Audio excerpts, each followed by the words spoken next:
बहुत समय पहले की बात है। एक गांव में चरणदास नाम का आदमी अपनी पत्नी कलावती के साथ रहता था। अगर कभी कोई झूठ या ठगी बात करता तो चरणदास इन दोनों में मास्टर थे। एक दिन उसके दिमाग में एक ख्याल आया कि अगर उसको अमीर आदमी बनना है तो ठगने के लिए गांव का सरदार ठीक आदमी रहेगा। दुनिया में उसके पास बस अब एक ही चीज बाकी रह गई थी, वह थी उसकी बकरी। नहीं, उसके पास दो चीजें थी। अगर तुम उसे गिनो तो क्योंकि साथ में उसकी पत्नी भी तो थी। एक दिन उसने अपनी पत्नी से कहा, मैंने अमीर बनने के लिए एक तरकीब सोची है। उसमें तुमको और बकरी दोनों को मेरी सहायता करनी पड़ेगी, क्योंकि अब केवल तुम दोनों ही मेरे पास रह गए हो और तुम तो मेरे लिए बहुत ही कीमती हो। खास करके इस समय अपनी तरकीब को काम में लाने के लिए मुझे तुम्हारे सोने के हार की जरूरत पड़ेगी, जो मैं अपनी बकरी को दूंगा। जी ठीक है, आप जैसा बोलोगे मैं वही करूंगी, लेकिन इस बात का ख्याल रखना कि वो हार तुम्हारी माँ यानी मेरी सास की आखिरी निशानी है। अगले दिन उसने अपनी पत्नी का सोने का हार लिया और उसके कई छोटे छोटे टुकड़े कर दिए। उनमें से एक टुकड़ा उसने बकरी के चारे में मिला दिया। बाद में जब बकरी ने लीद की तो उसमें वह सोने का टुकड़ा चमक रहा था। उसने फिर एक बार बकरी के चारे में एक सोने का टुकड़ा मिला दिया और बकरी को लेकर वह गांव के सरदार के घर पहुंचा और आवाज लगाई, सरदार की जय हो, सरदार अमर रहे। कहो मेरे बच्चे, कैसे आना हुआ? सरदार, मेरे पास एक बहुत ही खास खबर है जिससे आप सबसे अमीर आदमी बन सकते हो। तब तुम ये खबर अपने पास ही रखकर खुद ही अमीर क्यों नहीं बन जाते? क्योंकि इतनी अमीरी तो केवल सरदारों को ही अच्छी लगती है। जहाँ पना अगर मैं इतना अमीर बन गया तो मुझे यकीन है वह खजाना मुझसे आप ले लेंगे। इसलिए मैंने यह सोचा कि उसे मैं आपको अपने आप ही दे दूं। चरणदास, तुम बहुत ही अक्लमंद आदमी हो।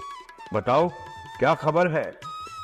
चरणदास ने अपनी बकरी और उसकी लीद सरदार को दिखाई। सरदार को ऐसी बकरी देखकर बहुत आश्चर्य हुआ जो अपनी लीद में सोना निकालती है। इससे पहले ही वह अपने आश्चर्य पर काबू पाता कि इतने में बकरी ने फिर से लीद दे दी और उसमें भी सोने का एक टुकड़ा चमचमा रहा था। तुम इस बकरी का क्या लोगे? और देखो, एक दाम बताना, क्योंकि तुम जानते हो कि मैं तुमसे ये बकरी बिना कुछ दिए भी ले सकता हूँ। मैं हमेशा ठीक ही बोलता हूँ जहाँ पना। आपके एक बहुत ही छोटे नौकर की हैसियत से मैं इसका दाम केवल 100 सोने के टुकड़े और 100 चांदी के टुकड़े मांगता हूँ। चरणदास, तुमको 100 सोने के टुकड़े और 100 चांदी के टुकड़े मिल जाएंगे। चरणदास को तो विश्वास ही नहीं हुआ कि सरदार इतना दयालु था। चरणदास फिर बोला, जहाँ पना कोई आपका सोना चोरी न कर ले, इसलिए आप बकरी को अलग ही रखना और अपने बहुत ही खास आदमी को उसकी रक्षा के लिए रखिएगा। इतना कहकर वह वहाँ से चला गया। 4 दिन बाद उस बकरी को जहाँ रखा गया था वह जगह उसकी लीद से भर गई।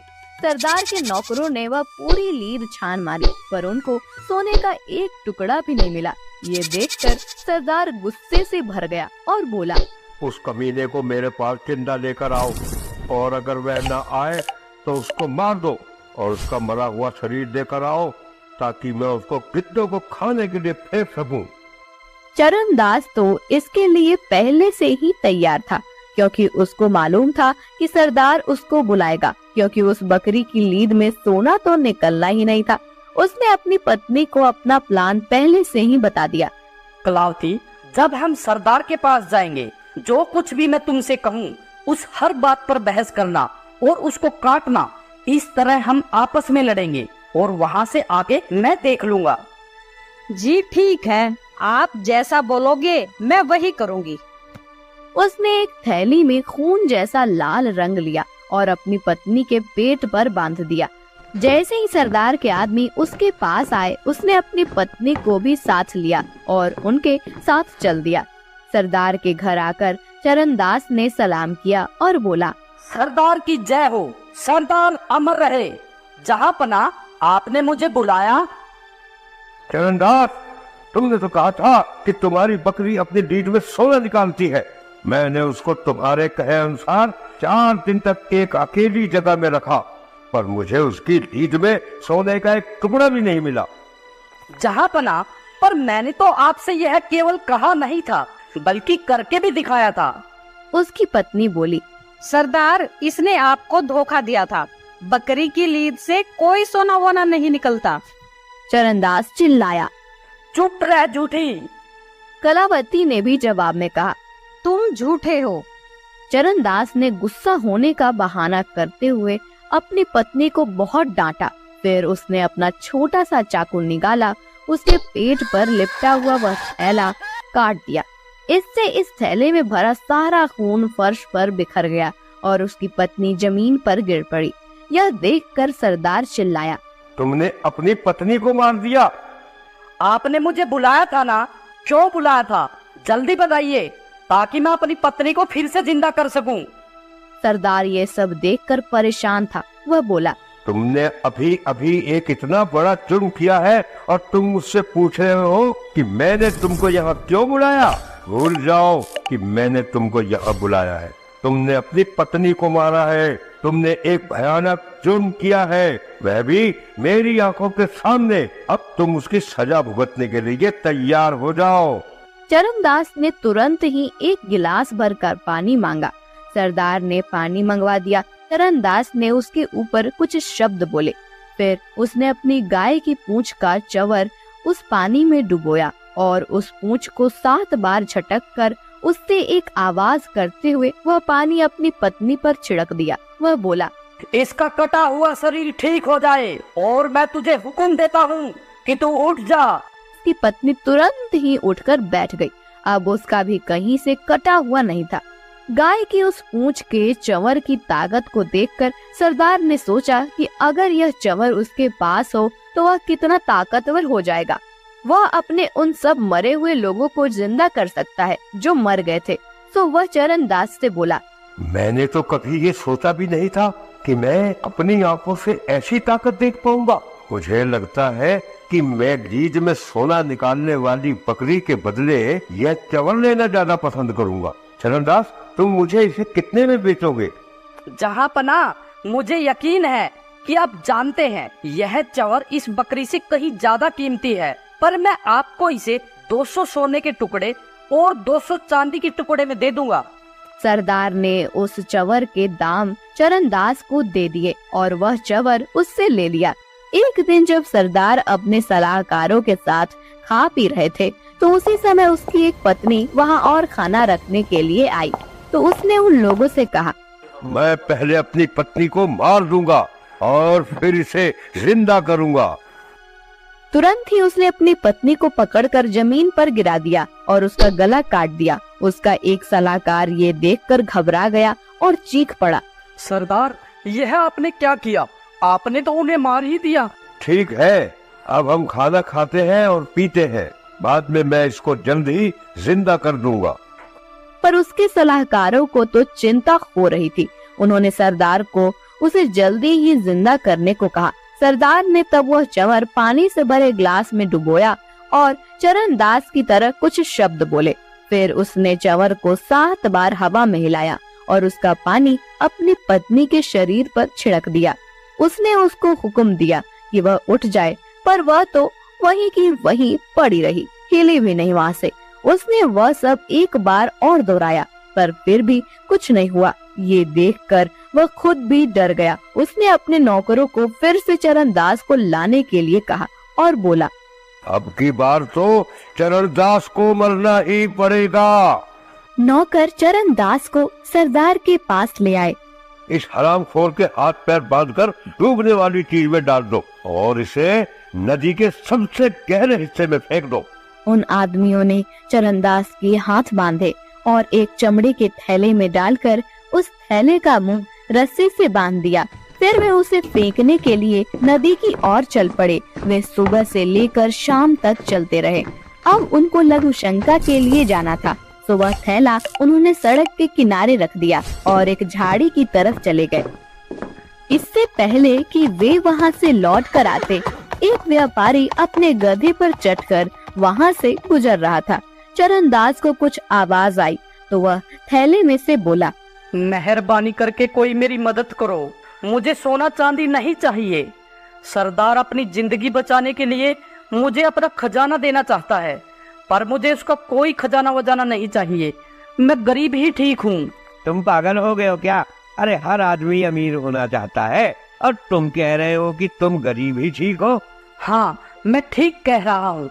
वह खजाना तुम ले लो। यह पैसा मेरे लिए हमेशा से ही एक परेशानी रहा है। तुम मुझे खोल दो और तुम मेरी जगह इस थैले में बैठ जाओ।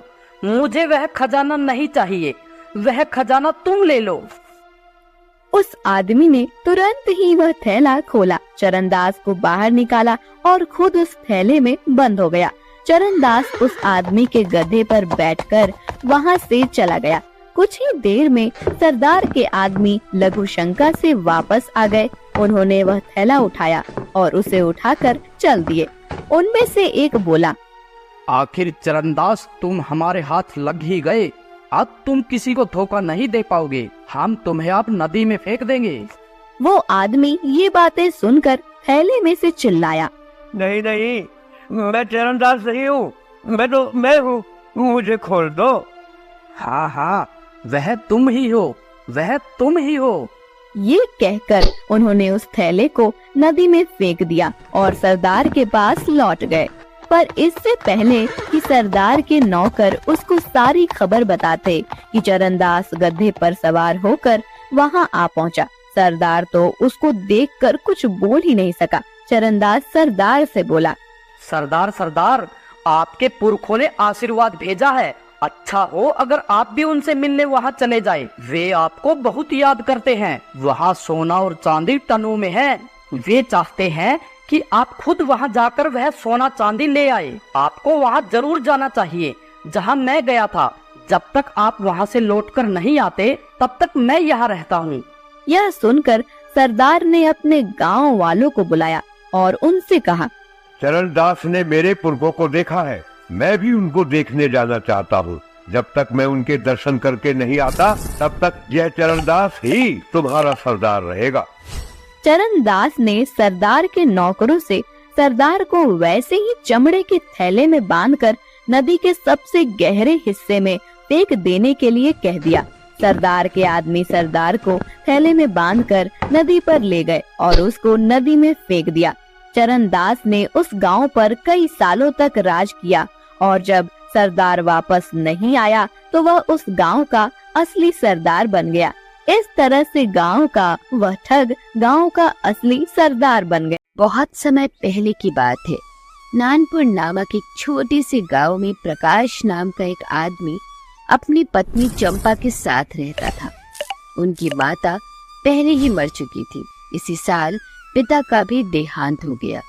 प्रकाश जीवन के जो मधुर स्वप्न देखा करता था वो सब धूल में मिल गए। बीए पास करने के बाद प्रकाश के पास के गांव में ठाकुर साहब के लड़के को 500 रुपए महीना ट्यूशन पढ़ाने की नौकरी मिल गई। प्रकाश को 500 रुपए की नौकरी करते ही शर्म तो आई, लेकिन ठाकुर साहब ने रहने का स्थान देकर उसके आंसू पोंछ दिए। ये मकान ठाकुर साहब के मकान से बिल्कुल मिला हुआ था। प्रकाश को ठाकुर साहब के लड़के को ट्यूशन पढ़ाते पढ़ाते कई महीने बीत गए। एक दिन की बात है, संध्या का समय था। प्रकाश अपने शिष्य नरेंद्र को पढ़ाकर उठा तो ठाकुरायन रमा देवी ने आकर कहा, अभी न जाओ बेटा, जरा मेरे साथ आओ, तुमसे कुछ सलाह करनी है। आज कैसी सलाह है? नरेंद्र के सामने क्यों नहीं कहा? उसे अंदर ले जाकर रमा देवी ने कहा, तुम्हारी क्या सलाह है? नरेंद्र का ब्याह कर दूं? एक बहुत अच्छे घर से रिश्ता आया है। जी, आप ये नरेंद्र बाबू से ही पूछिए। नहीं प्रकाश, मैं तुमसे पूछती हूँ। मैं इस विषय में क्या सलाह दे सकता हूँ? उनका 20वां साल तो है, लेकिन यह समझ लीजिए कि उनका पढ़ना हो चुका है। तो कर डालूं? मुझे बस यही डर लगता है कि कहीं लड़का बहक न जाए। मेरे रहते आप इसकी चिंता न करें। हाँ, इच्छा हो तो कर डालिए, कोई हर्ज भी नहीं है। सब तैयारियां तुम्हें करनी पड़ेगी, यह समझ लो बस। तो मैं इनकार कब करता हूँ? बात पक्की हो गई और विवाह का सामान आने लगा। ठाकुर साहब उन आदमियों में से थे जिन्हें अपने ऊपर विश्वास नहीं था। उनकी नजर में प्रकाश की डिग्री उनके 60 साल के अनुभव से कहीं अधिक मूल्यवान थी। विवाह का सारा आयोजन प्रकाश के हाथों में था। देखते देखते एक फटेहाल युवक जिम्मेदार मैनेजर बन बैठा। वो घर आकर चंपा से बोला, हम तो यहाँ रोटियों के मोहताज है और दुनिया में ऐसे ऐसे आदमी पड़े हैं जो हजारों लाखों रुपए के जेवर बनवा डालते हैं।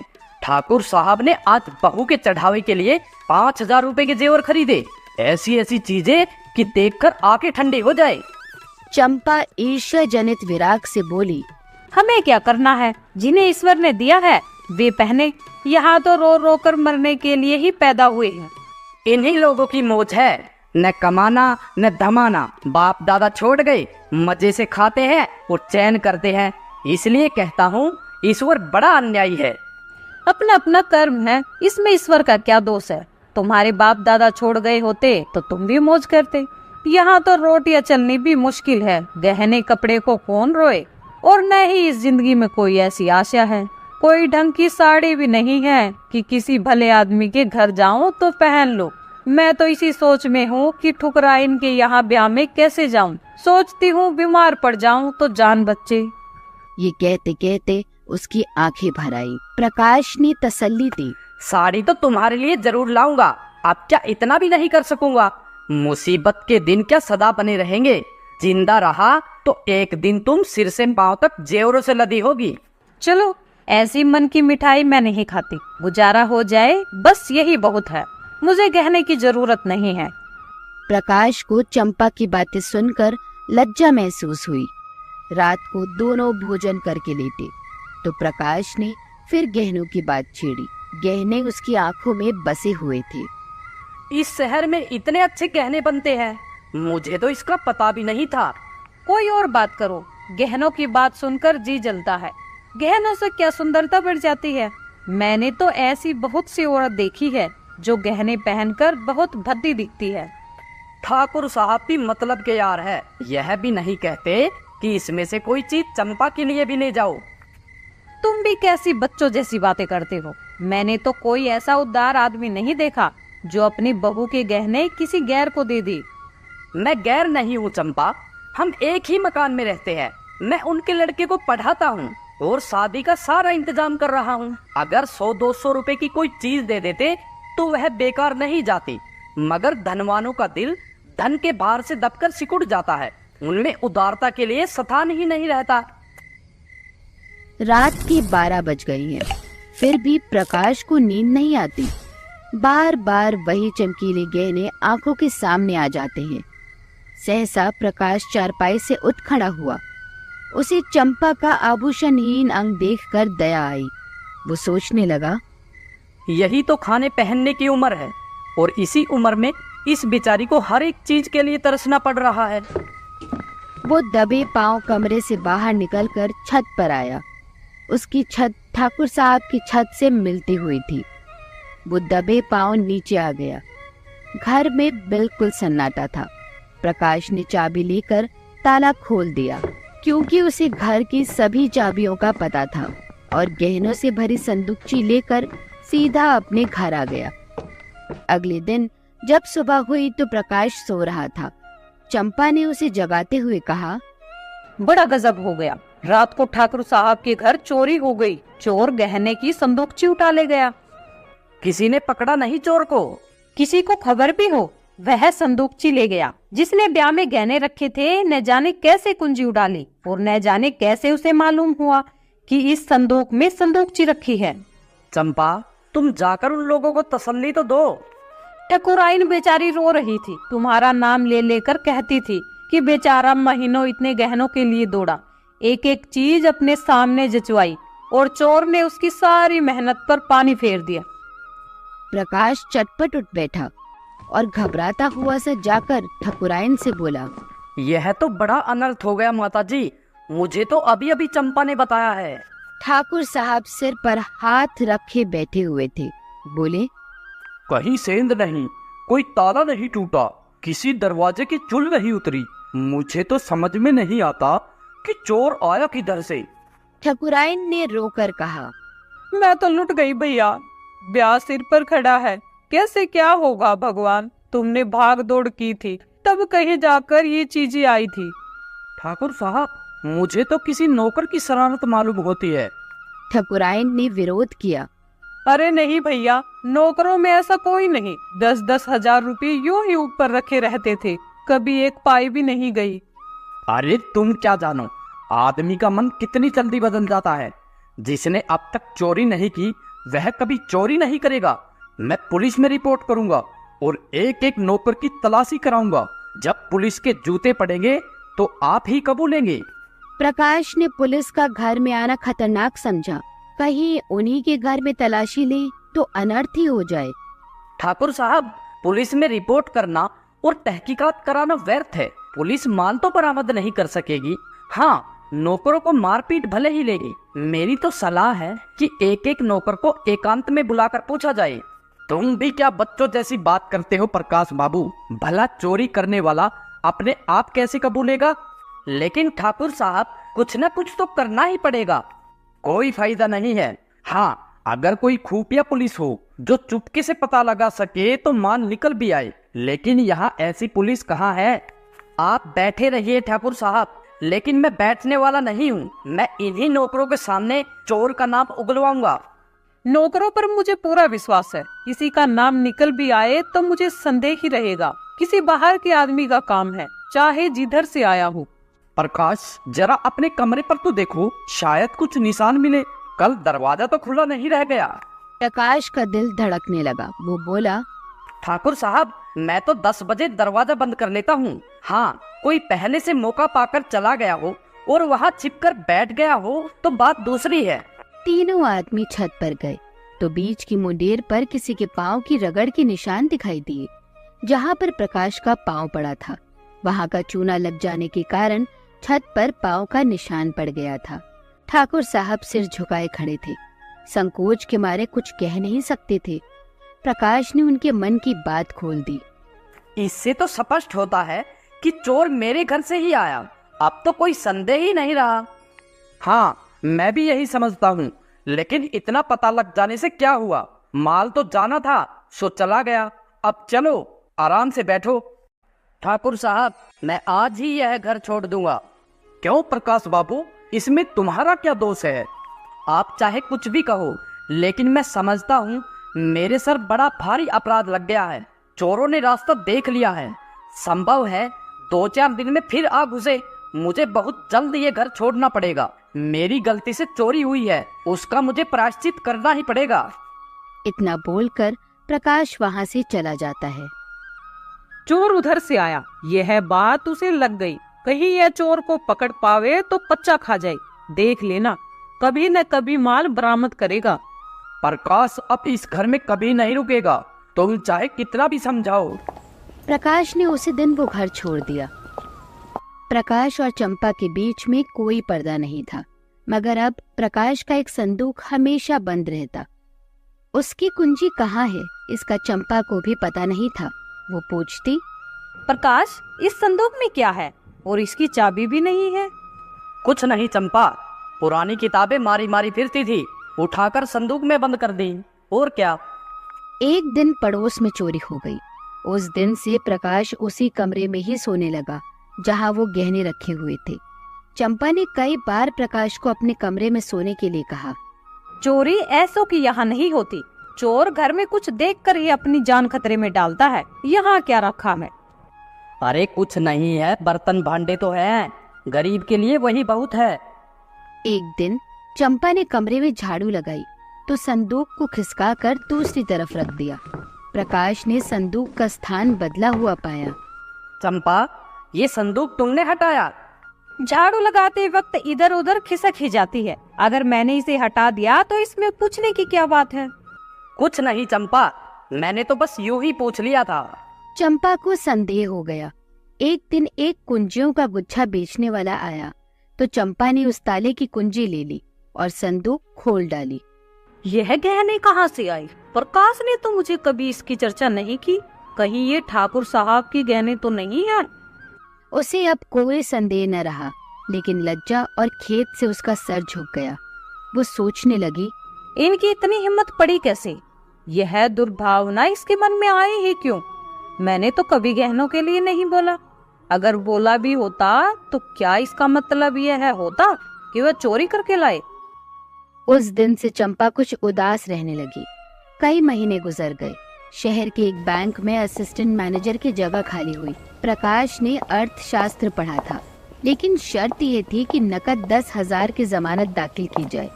इतनी बड़ी रकम कहाँ से आएगी? यही सोचकर प्रकाश परेशान था।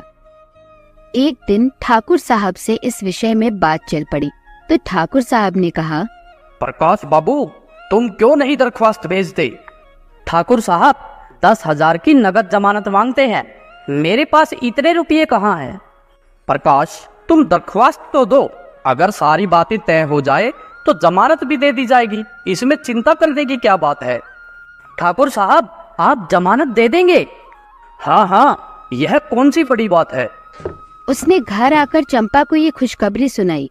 चंपा ये सब सुनकर खुश नहीं हुई और बोली, ठाकुर साहब से तुमने क्यों जमानत दिलवाई? चंपा, तुम यह कैसी बातें कर रही हो? और फिर मैं किससे जमानत दिलवाता? ठाकुर साहब जमानत न देते तो नौकरी नहीं मिलती, मगर रोटियां तो मिल ही जाती। रुपए पैसे की बात है, कहीं भूल चूक हो जाए तो तुम्हारे साथ उनके भी पैसे जाएंगे। यह तुमने कैसे मान लिया कि भूल चूक हो जाएगी? क्या मैं अनाड़ी हूँ? आदमी की नीयत भी तो हमेशा एक जैसी नहीं रहती। प्रकाश के मन में प्रश्न उठा। चंपा ने ऐसा क्यों कहा? उसकी बात में कोई राज तो नहीं छुपा है? कहीं उसने संदूक खोलकर तो नहीं देख लिया? इस प्रश्न का उत्तर पाने के लिए इस समय वो अपनी एक आंख भी भेद कर सकता था। प्रकाश भोजन करके लेटा तो उसकी आत्मा उसे धिक्कार रही थी। वो संदूक कई गुना भारी होकर शिला की भांति उसे दबाने लगा। कई दिन बीत गए। प्रकाश को बैंक में जगह मिल गई। इसी उत्सव में उसके यहाँ मेहमानों की दावत है। ठाकुर साहब, उनकी पत्नी, नरेंद्र और उसकी नई नवेली बहू सभी आए हुए हैं। चंपा सेवा सत्कार में लगी हुई है। भोजन करने के बाद ठाकुर साहब चलने को तैयार हुए तो प्रकाश ने कहा, ठाकुर साहब, आज आपको यहीं रहना होगा। इस वक्त मैं आपको नहीं जाने दूंगा। ठाकुर साहब रुकने के लिए राजी हो गए। 12 बज गए थे। ठाकुर साहब ऊपर सो रहे थे। नरेंद्र और प्रकाश बाहर बरामदे में थे। 3 औरतें अंदर कमरे में थीं। प्रकाश जग रहा था। नरेंद्र के सिरहाने उसकी कुंजियों का गुच्छा पड़ा हुआ था। प्रकाश ने गुच्छा उठा लिया, फिर कमरा खोलकर उसमें से गहनों की संदूकची निकाली और ठाकुर साहब के घर की तरफ चला। ठाकुर साहब के घर पहुंचकर उसने ठाकुर साहब की खाट के नीचे संदूक रख दिया। अगले दिन जब वो ठाकुर साहब के घर गया तो नरेंद्र ने उसे देखते ही खुश होकर कहा, मास्टर जी, कल आपके यहाँ की दावत बड़ी मुबारक थी। जो गहने चोरी हो गए थे वो सब मिल गए। ठाकुर साहब भी आ गए और बोले, अरे बड़ी मुबारक दावत थी तुम्हारी प्रकाश बाबू। पूरा संदूक का संदूक मिल गया और एक चीज भी गायब नहीं हुई, जैसे चोर केवल रखने के लिए ही ले गया हो। बड़े आश्चर्य की बात है ठाकुर साहब। मेरी तो बुद्धि कुछ काम ही नहीं कर रही। अगर आंखों देखी बात न होती तो मुझे कभी विश्वास न होता। तुम्हारी क्या, किसी की भी बुद्धि काम नहीं कर रही बेटा। नरेंद्र के पिताजी कहते हैं कोई देवी घटना हुई है। आज मुझे भी देवताओं में श्रद्धा हो गई। अरे छोड़ो प्रकाश बाबू, आज इसी खुशी में हमारे यहाँ शाम को दावत होगी। घर लौटकर प्रकाश ने चंपा को ये खबर सुनाई तो न जाने क्यों वो रोने लगी, जैसे उसका बिछड़ा हुआ पति बहुत दिनों बाद घर आया हो। मैं कल 1000 कंगलों को भोजन कराऊंगी। मुझे इतना आनंद हो रहा है कि लाखों खर्च करने पर भी अरमान पूरा न होगा। प्रकाश की आंखों से भी आंसू निकल आए।